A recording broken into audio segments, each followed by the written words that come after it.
Usa ang purok 4-A sa Matina, Pangi, Davao City sa mga grabing naapektuhan sa pagbaha tungod sa kusog nga pag-ulan dala sa localized thunderstorm niadtong Lunes sa gabi. Sanglit daplin sa sapa ang mga lugar, paspas nga misaka ang tubig. Naabtan sa news team ang residente si Bobby nga nagkapakapag panghipo sa iyang mga gamit human nga nasudlan og tubig, baha ang iyang balay. Kailangan na mo ang rate o kanin-kanin kanino. Wala. Okay. Di madala kay guba.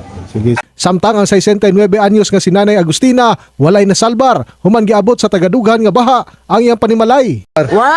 Say pagsarbal nga tuwa na dito. Kusog na Kay kayo. alang-alang balikon pa namo nga. Mao gani.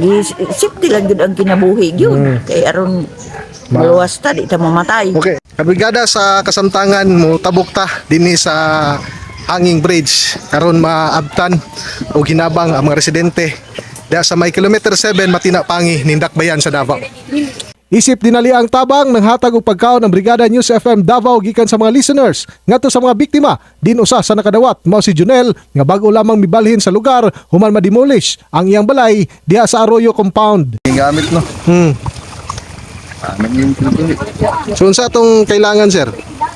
Kasi mga panginahanglanon nato sa karon. May tabang gobyerno. Bayan.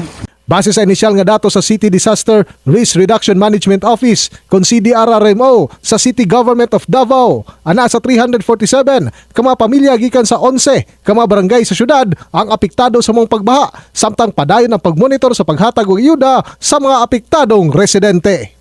In the heart of changing lives, ako si Brigada Julius Pacot alang sa 93.1 Brigada News FM Davao, the Music and News Authority.